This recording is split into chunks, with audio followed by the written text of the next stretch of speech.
한국문학 대표작 선집 채만식 탁류 6. 조그만 사업 언덕 비탈길을 의지하여 오막살이들이 생선 비늘같이 들어박힌 계복동. 그 중에서도 산상 꼭대기에 올라앉은 납작한 토담집. 방이래야 안방 하나, 건넌방 하나 단 2개뿐인 명리미네가 도통 5원의 집주인한테서 세를 얻어가지고 건넌방은 따로 먹곤보 내한테 2원씩 받고 세를 내주었다. 대지가 7평 4호비니 안방 3식구, 건넌방 3식구, 도합 6사람의 7평 4호빈 것이다. 건넌방에는 시방 먹곤보도 없고 그의 안악도 없고 아랫목에는 제 돌쟁이 어린 것이 알아 누웠고 운목에서는 경쟁이가 경을 읽고 앉았다. 방 안은 불을 처질러 놓아서 퀴퀴한 빈취가 더운 기운에 섞여 불큰 치닫는다. 어린 것은 오랜 백일해로 가시같이 살이 받고 얼굴은 양초빛이다. 그런 것이 입술만 유파하게 새까맣게 탔다. 폐렴을 덧들였던 것이다.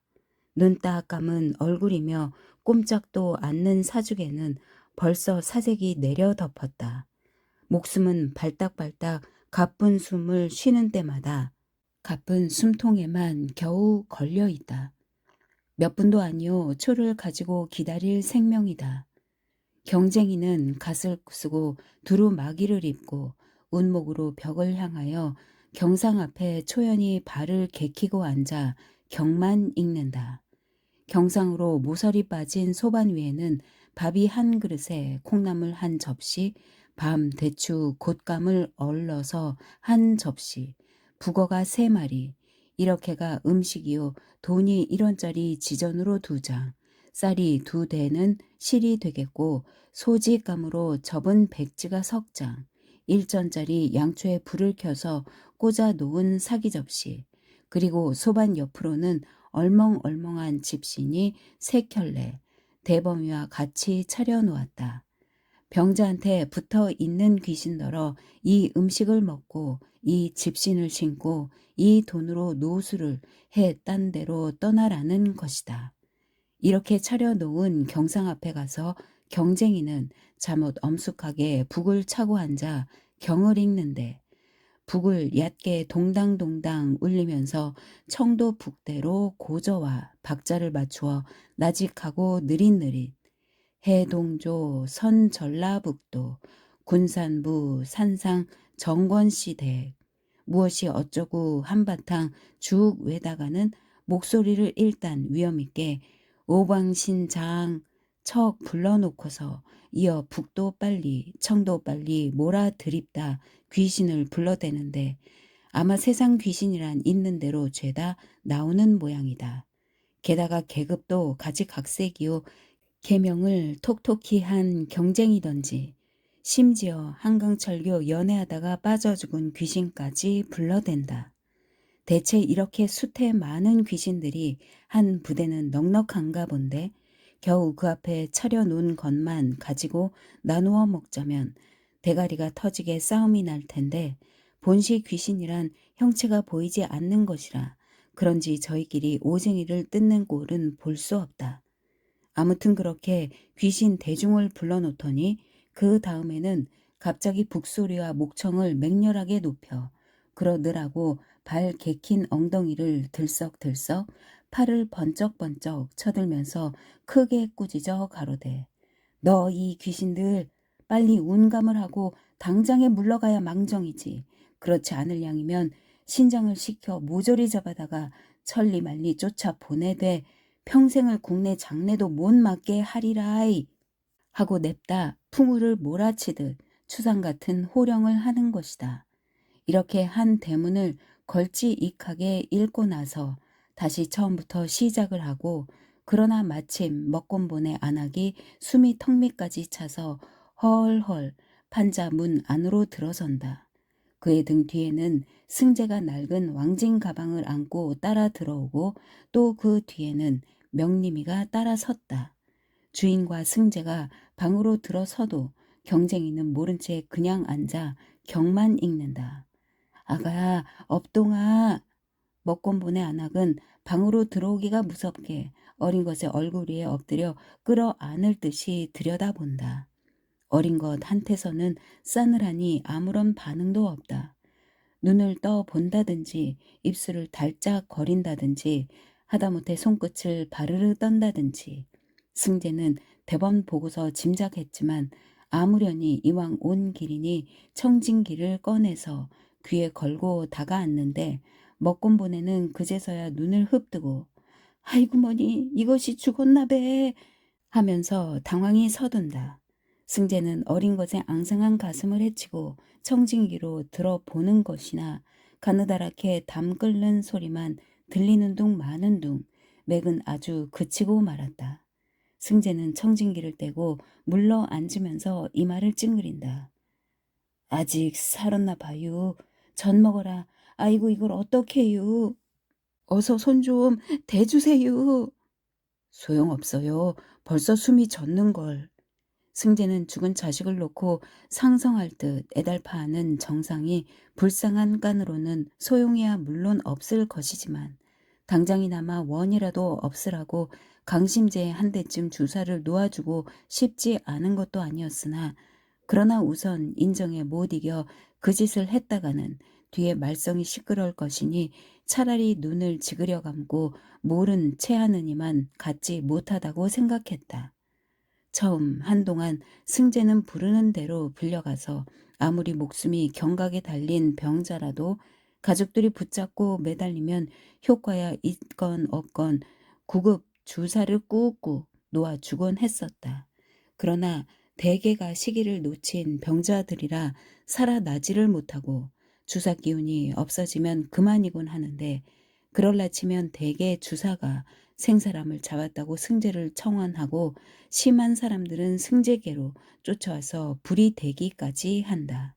그러던 끝에 달포 전에는 필경 멱살을 따들려 경찰서까지 간 일이 있었다. 그때 승재는 유치장에서 하룻밤을 자고 이튿날 병원 주인인 달시기의 주선으로 누여 나오기는 했으나 석방이 아니라 불구속 취조라는 것이었었다.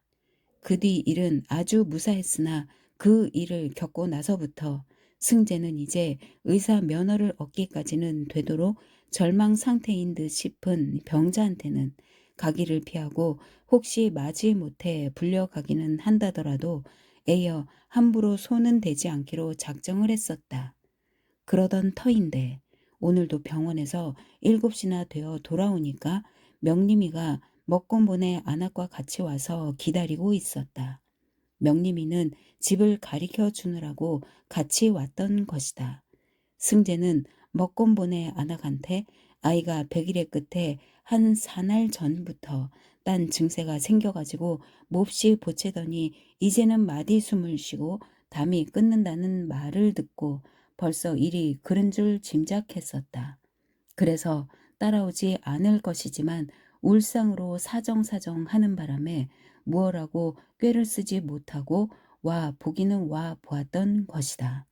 와서 보니 경을 읽고 있는 꼴이 우선 비위가 상하는데 아이는 벌써 죽었고 해서 만일 경을 읽힐 정성으로 이틀만 미리 다가 서둘렀어도 이 가엾은 생명을 구할 수가 있었을 것을 생각하니 자식을 죽이고 애처로워하는 어머니가 불쌍하기도 하고 밉살머리스러웠다. 그래도 저 거시기 먹곤보네 안악은 또다시 어린 것의 시체에다가 손을 대보고 부르고 하다가 승재한테 애걸을 한다. 주사라더냐 하는 침을 놓으면 살아난다는데요? 인전 소용없어요. 그래도 남들은 그렇게 해서 죽은 것은 살렸다고 그러던데요. 제발 좀 살려주세요. 이걸 죽이다니. 아이고 머니 이것을 죽이다니. 네? 제발 좀. 소용없대도 그래요. 승대는 듣는 사람이 깜짝 놀랄 만큼 볼먹은 소리로 지천을 한다. 왜 진작 나한테로 오든지 하질랑 않고서 이게 무어람 자식을 생으로 죽여놓고는 인전 편작이라도 못 살려놓아요. 승재는 골이 나는 대로 해 부딛고 왕진 가방을 집어들고 마루로 나선다. 먹건분의 안악은 어린 것의 시체를 얼싸안고 울음 섞어 넋두리를 시작한다. 경쟁이는 하늘이 무너져도 꼼짝 안 할 듯 여전히 초연하게 앉아 경만 읽는다. 그녀의 경인지 기급인지 그만둬요. 먹건분의 안악이 눈이 뒤집혀 가지고 아글아글 쓴다. 네? 경쟁이는 선뜻 경 읽던 것을 멈추고 고개를 돌린다. 그렇게 선뜻 알아듣는 것을 보면 옆에서 벼락을 쳐도 모른 채 일심으로 경을 읽던 것은 실상은 건성이요 속은 말짱하였던 모양이다. 그만두라면 그만두지요. 끙 하고 복채를 채더니 혼자서 무얼하고 두런두런 돈을 비롯하여 소반에 차려 놓았던 것을 견대에다 주워 담는다. 죽는 것도 다 제 명이지요. 인력으로 하나요. 끙.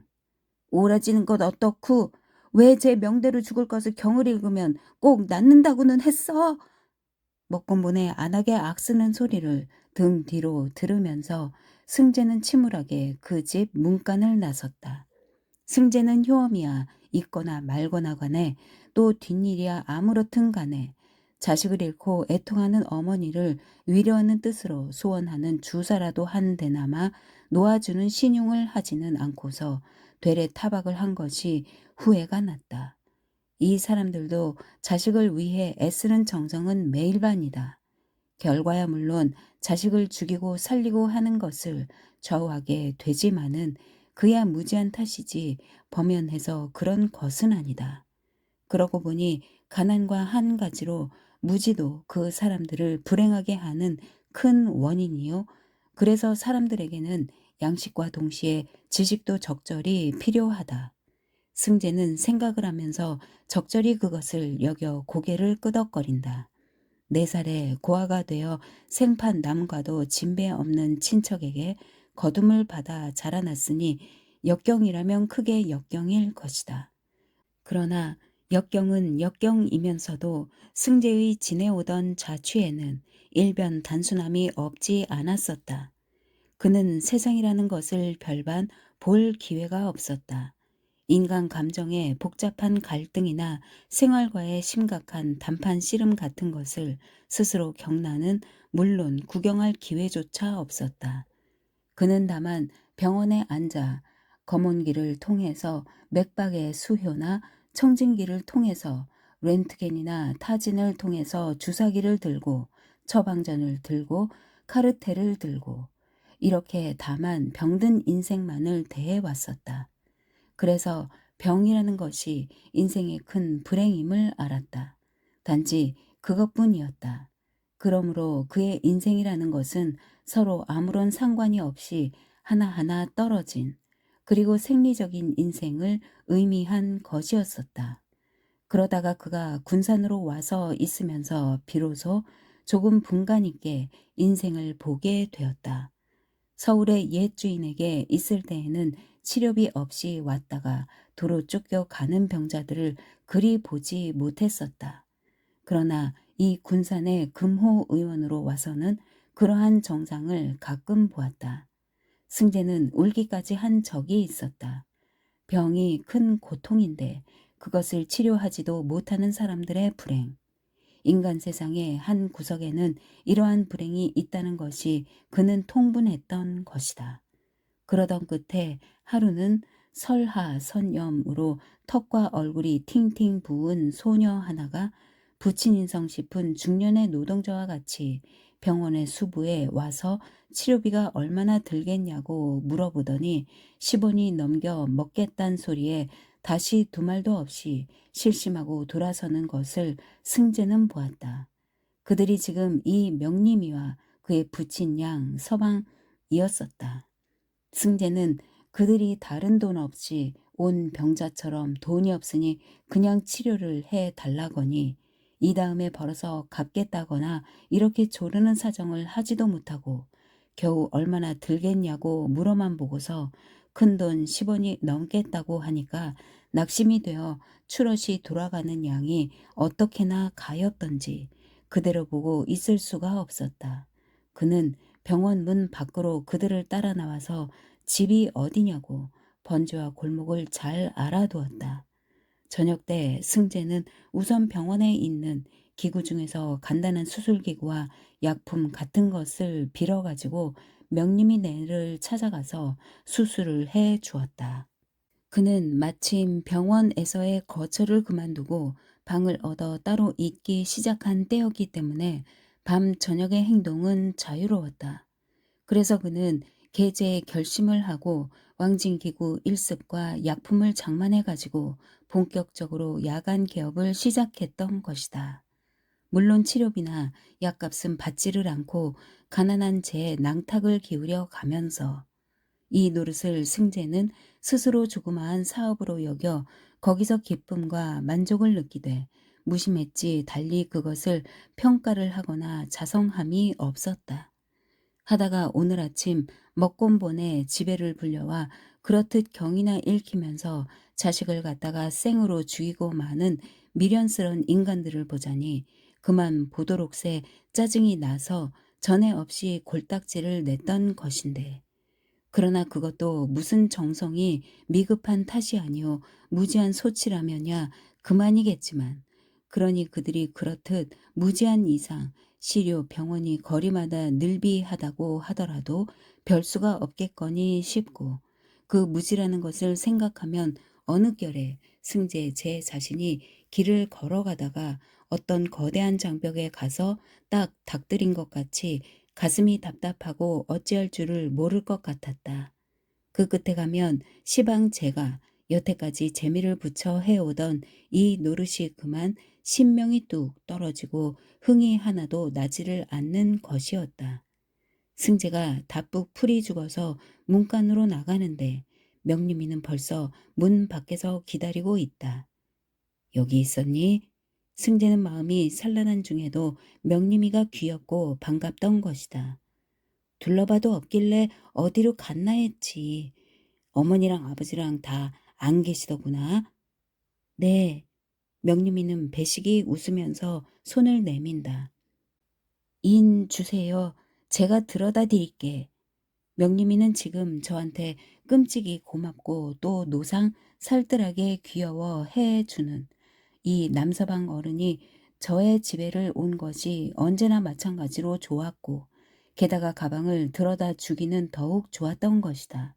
승재는 괜찮다고 물리치다가 명림이의 그러한 마음성을 아는 터라 이내 가방을 제 손에다가 들려준다. 그럼 여기 요 아래까지만. 네. 명림이는 좋아라고 가방을 들고 앞을 서서 짤그막한 언덕길을 내려간다. 아버지 일 나가셨니? 네. 어머닌 빨래 주러 가시고요. 그럼 요샌 밥 잘해 먹겠구나? 네. 그나마라도. 그렇지만 점심은 안 먹어요. 그래도 먹고 싶잖아요. 눈치가 빨라서 승재가 그 다음에 물을 말까지 지레 짐작을 하던 것이다. 먹고 싶잖을 리가 있나? 배고프지? 요새 해가 퍽 긴데. 그래도 배는 안 고파요. 명림이가 좋아하는 천국 만두 사줄까? 시켜 보내줄까? 아니 싫어요. 괜찮아요. 명림이는 깜짝 반색을 하면서 가던 길을 멈추고 돌아선다. 승재는 전의 일이 문득 생각나서 중국 만두라고 했던 것이다. 승재가 처음 명림이네 집을 찾아가서 수술을 해주고 그 뒤에도 매일 다니면서 심을 갈아주곤 했는데 거의 다 나아갈 때쯤 된 어느 날인가를 중국 만두가 먹고 싶다고 저희 부모를 조르다가 지천을 듣는 것을 마침 보았었다. 어린애요 살아리를 하던 끝이라 입이 궁금해서 무엇이고 두루 먹고 싶을 무렵이었었다. 승재는 잠자코 있다가 나와 중국 우동집에 부탁해서 만두를 3그릇 시켜 보내주었다. 했더니 그 이튿날 또 갔을 때 명림이네 부모의 치아도 치하려니와 명림이가 좋아하는 양은 절로 미소가 나오게 했었다. 명림이 제 병이 아주 나은 뒤에는 가끔 승재를 찾아와서 무엇 내의고 양말짝이고 벗어놓은 것이 있으면 조르다시피 빼앗아 다가는 저의 모녀가 잘 빨아서 꿰맬 때 꿰매고 기울 때 기워서 제곡제곡 챙겨다 주곤 했다. 이것이 명림이네 식구가 승재를 위하여 애써 줄 수 있는 다만 한 가지 정성이던 것이다.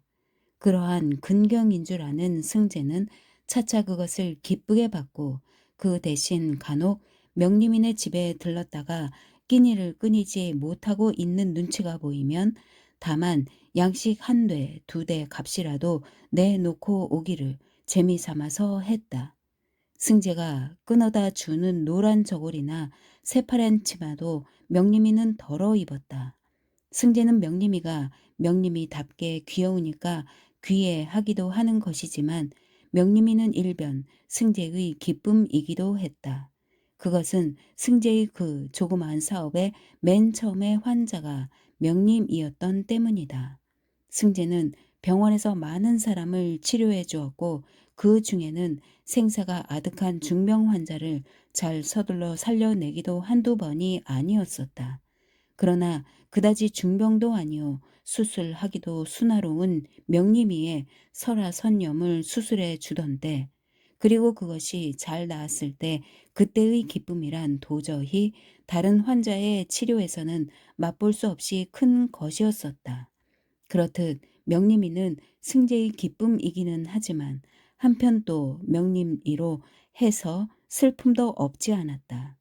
명림이네 부모가 명림이를 기생집에 수양료로 주려고 하는 것을 알고 나서부터다.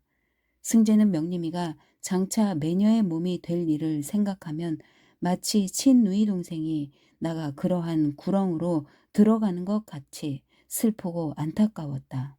그래서 승재는 명림이를 만나면 그 일을 안 뒤로는 겉으로 반가움이 솟아나서 웃는 한편 속에서는 그 반가움 못지않게 슬픔이 서리곤 했다. 이러한 갈피로 해서 명림이는 일변 승재로 하여금 은연중에 그가 인생을 살피는 한계의 실증이요 세상을 들여다보는 거울이기도 했다. 그것은 그새까지도 그러했거니와 이 앞으로도 그러할 형편이었었다. 승재는 앞서서 비탈길을 내려가는 명림이의 뒤태를 눈여겨보면서 무심코 한숨을 내쉰다. 벌써 13살. 그의 등 뒤에는 유난히 긴 머리채가 치렁거려 제법 계집에 꼴이 박혀 보인다. 승재는 이 애가 이렇게 메추롬하니 장성한 것이 새삼스럽게 불안스러워 견딜 수 없었다. 명림아! 부르는 소리에 명림이는 대답 대신 해뜩 돌아다 본다. 요새도 어머니 아버지가 저 거시기 그 집으로 가라고 그러시든? 승재는 좀 거북해하면서 떠듬떠듬 물어본다. 그 집이란 팔려갈 기생집 말이다. 네, 그래도 명림이는 고개를 숙이고 조그맣게 대답을 한다. 그래서 지가 싫다고 그랬지요 뭐. 그러니깐 무얼해시지? 그럼 조금 더 크더건 가라고 그래요. 그럼 명림인 어머니 전 먹고퍼서 싫다고 그랬나? 아니에요. 아이 참. 명림이는 승재가 혹시 농담으로 그러는 줄 알고서 놀리시려고 그러시는만 뭐. 아니야, 놀리는 게 아니고. 그렇지만 뭐 어머니 보고퍼서 남의 집에 어떻게 가서 있나요? 그럼 더 잘하면 어머니 보고 싶자는가? 그렇다고 그러던데요. 어머니도 그러시고 아버지도 그러시고. 그러니깐 이제 조금 더 잘하거든 가라고. 더 잘하거든. 승재는 먼 눈을 팔면서 혼자 말하듯이 중얼거린다. 승재는 속으로 촌사람들이 돼지 새끼나 송아지를 팔래도 너무 어리고 젖이 떨어지지 않아서 어미를 찾고 소리를 지르니까 아직 좀 더 자라게 두어두고 기다리는 것 같은 그러한 정상을 명림이네 집에다 빗대 보던 것이다. 돼지 새끼나 혹은 송아지나 그놈이 조금만 더 자라 제풀로 뛰어다니면서 밥도 먹고 꼴도 먹고 그래 젖이 떨어지면 장에 내다가 팔려니 하고 기다리는 촌사람이나 일변 딸 자식이 철이 좀 더 들어서 부모도 기려 않고 그동안에 가슴도 좀 더 불룩해지고 키도 좀 더 자라고 하면 기생집에다가 수양딸로 팔아 먹으려니 하고 매일같이 고대고대 기다리고 있는 명리민의 부모나 별반 다를 게 없을 것 같았다. 승재는 이마를 찡그리면서 무심결에 캐액하고 침을 뱉는다. 그러나 이어 그들 양순하디 양순한 명리민의 부모의 얼굴을 생각하면 고약스럽다는 반감보다도 불쌍한 마음이 앞을 섰다. 승재는 명림을 돌려보내고 콩나물 고개로 해서 초봉이네 집으로 돌아왔다. 안방에서 들은 마침 저녁을 먹는지 대그락거리는 수저 소리가 들리고 승재의 방에는 자리기 숭늉이 문턱 안에 들여 놓여 있다.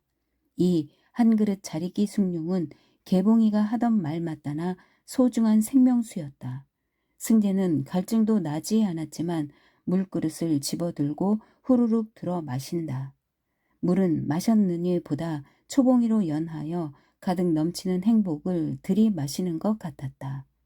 이튿날 아침 진작부터 일어나 책상 앞에 앉아서 성충권의 연구라고 하는 신간을 읽고 푸시시 일어선다. 7시 반은 병원에 출근하는 시간이다. 이제 가서 소세를 하고 조반을 먹고 나면 8시 반, 8시 반부터는 진찰실에 나가 앉아야 한다. 승재는 버릇대로 낡은 소프트를 내려쓰고 툇마루로 나앉아서 구두를 신노라니까 문 밖에 선지 막자하니 사람 떠드는 소리가 들렸다.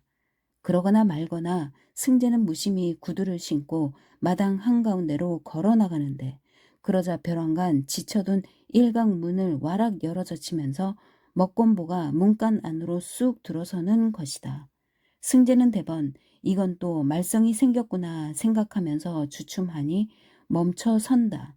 그는 명림이네 집을 자주 다니기 때문에 먹건보의 얼굴을 익히 알던 것이다. 술속 사납고 싸움 잘하기로 호가 난 줄도 잘 알고 먹건보의 뒤에는 그의 안악이 따랐고 먹건보가 떠드는 바람에 지나가던 사람도 두엇이나 일각문으로 끼우시 들여다본다. 이놈 너 잘 만났다. 먹건보는 승재를 보자마자 황소 영각하듯 외치면서 눈을 부라리면서 화살같이 달려들면서 승재의 멱살을 당실하게 흩두려 잡는다.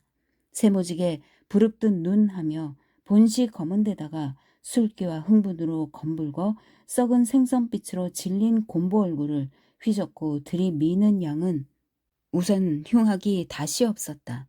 놀란 것은 승재요. 그는 설마 이렇게야 함부로 다굿을 줄은 몰랐기 때문에 엄하지도 쩔매는데 그러자 먹곤보는 멱살을 움켜쥐기가 무섭게 이놈! 소리와 얼려 철석뺨을 한 대 올려붙인다. 승재는 아프기보다도 정신이 얼떨떨해서 더욱 당황해한다.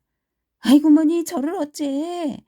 개봉이가 마침 학교에 가느라고 책보를 안고 대돌로 내려서다가 그만 질겁하게 놀라 동당거리고 외친다.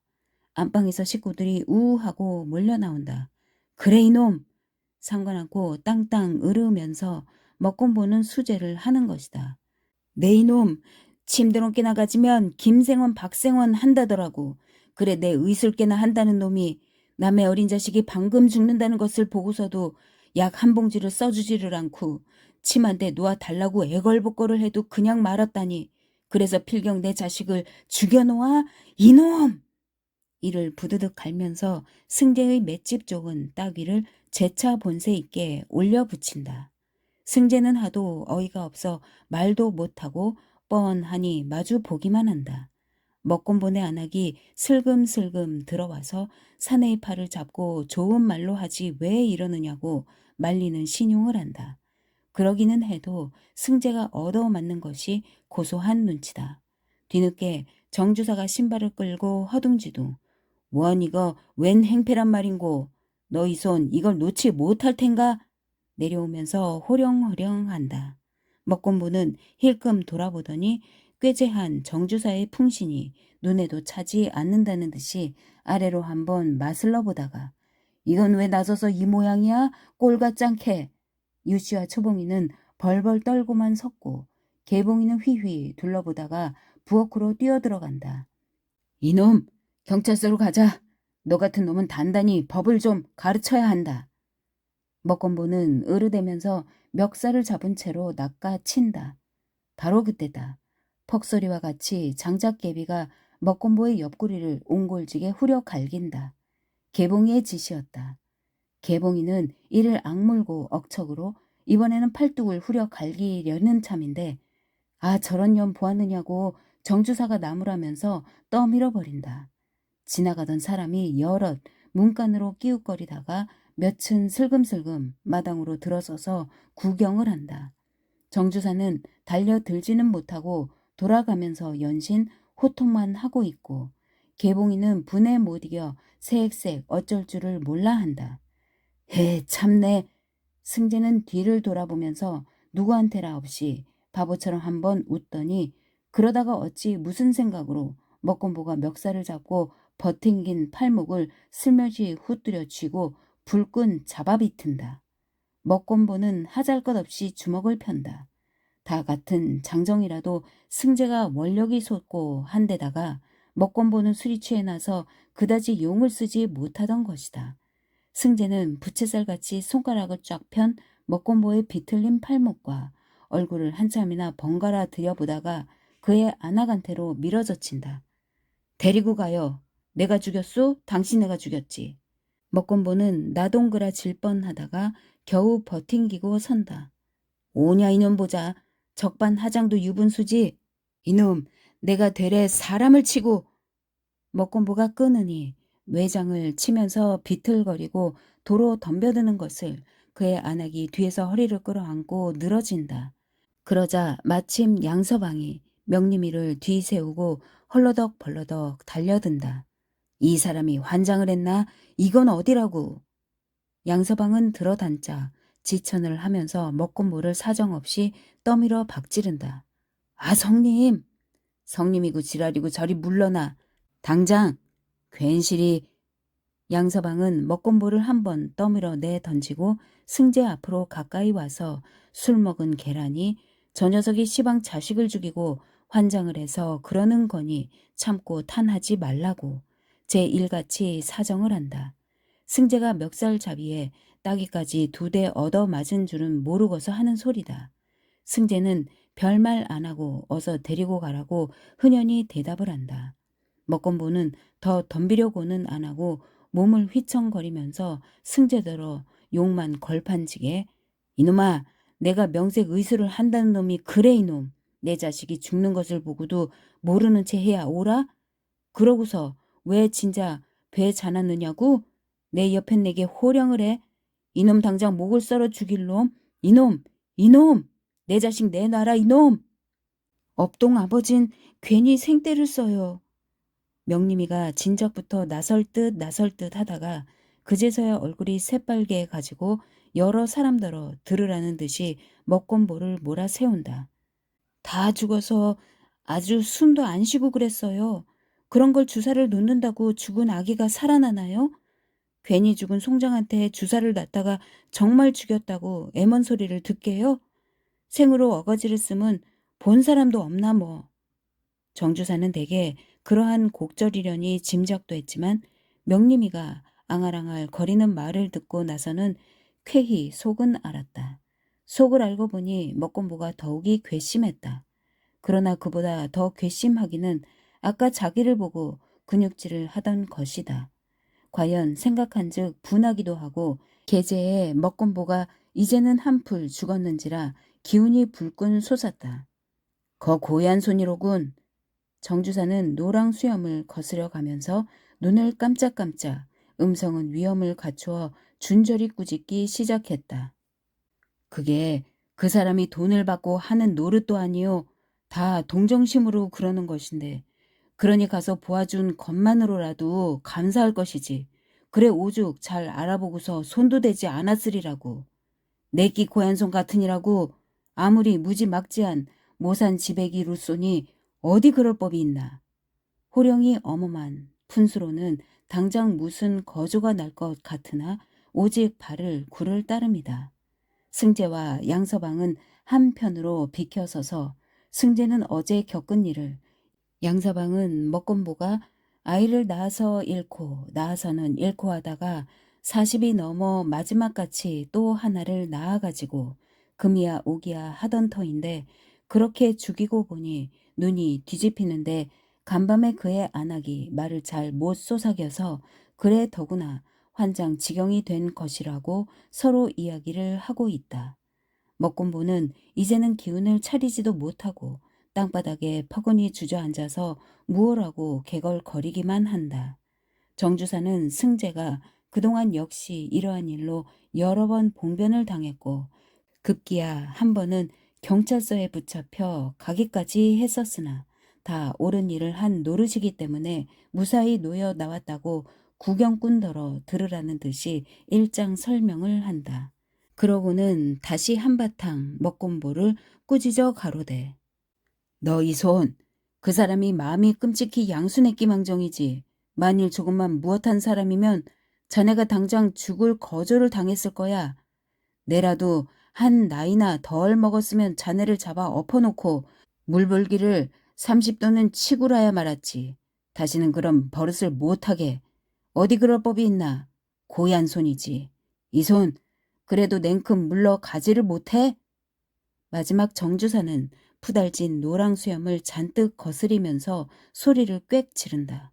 그러나 그 호령은 역시 큰 효험이었고 먹건본의 안악과 양서방이 양편에서 부축하다시피 겨우 일각 대문 밖으로 고얀 손을 끌고 나간다. 초봉이는 비로소 안심을 하고 절로 가슴을 만진다.